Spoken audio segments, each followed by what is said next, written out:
Griffin. I'm a writer. I write controversial works. I think they're very important works. I deal with such topics as banking history, health issues, the United Nations, U.S. foreign policy, kind of topics where people get all heated up because they have strong opinions. But I consider myself to be a researcher, and I try to be a historian as best I can. So I deal with facts, mostly, not in opinions. I've been doing this most of my adult life. I started becoming interested in issues of this nature in 1959. And by 1960, I was really revved up to it. I left my employment with a large insurance company and went in full-time in doing writing and speaking on these topics. The growth of the Tea Party movement and the left-right paradigm, they're all sort of intertwined, and yet there are very separate intellectual threads that need to be followed in all of that. I think, first of all, it's important to talk about and understand this left-right paradigm. What is this all about? Most of us, including myself for certain, in my younger years, I was brought up thinking that you had to choose, if you were smart at least, you would have to choose politically between being on the right or the left. You had to have a political view.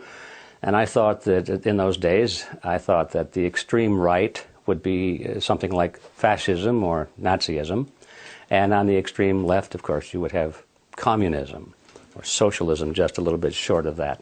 So that was the paradigm that I was taught, and it seemed to make sense at the time. But as I became more involved in these issues and learned more about them, I began to realize that the basic philosophy between the so-called extreme left people, on communists and socialists, and the so-called philosophy on the right of the fascists and the Nazis was really the same. I said, how can this be? They're supposed to be opposites of each other. And then I began to realize that there is something more common to all of these philosophies that was left out of my training and education. And that was the ideology of collectivism. I began to realize that the thing that was common to them all is something called collectivism. Now that's a word that is not very well used. It's not very entrenched in the vocabulary of most people today. But I found out that it was a very commonly used word about a century ago. People wrote a lot about collectivism, and the opposite of that would be individualism. Those are two words that are sort of abandoned today, but in my view, I think they need to be recaptured and understood and used more. And I realized that communism and fascism, the so-called opposites, are merely variants of collectivism. They're the same thing. And they believe that the group is more important than the individual, for example. And the individual must be sacrificed, if necessary, for the greater good of the greater number.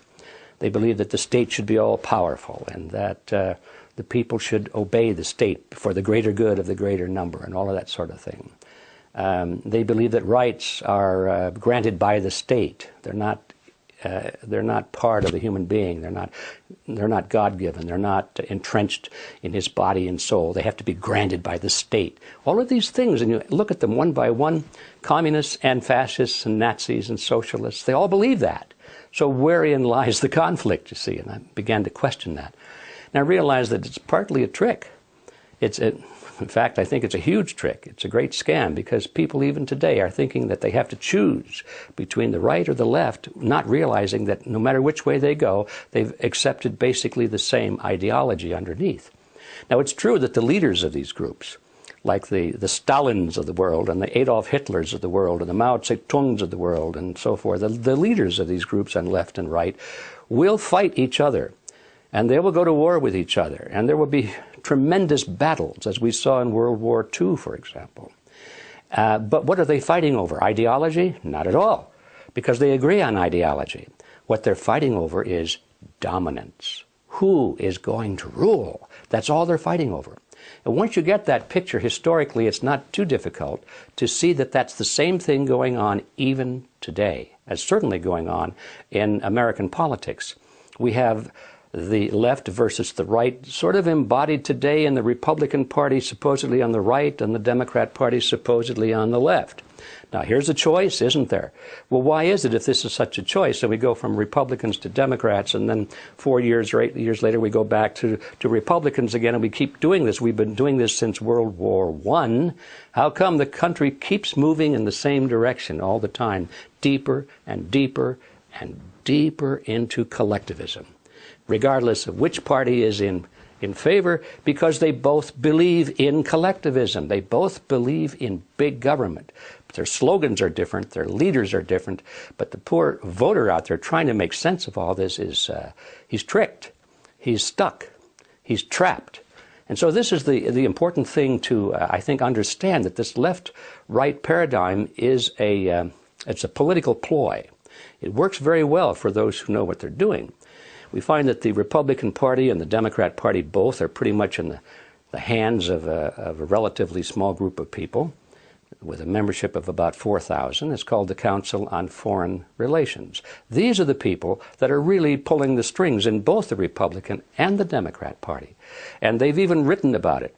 There's a fellow by the name of Carroll Quigley, who's a former history professor at Georgetown University.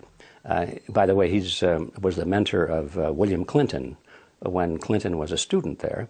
And he wrote several books about this group of people and their origins and their roots coming from Europe and England in particular. And he comes to a very interesting point in one of his books where he says, okay, this is the way the real world is. He said, how is it that we collectivists, we elitists, how can we rule the world when at the same time we want to let the average person think that they're living in a, quote, democracy.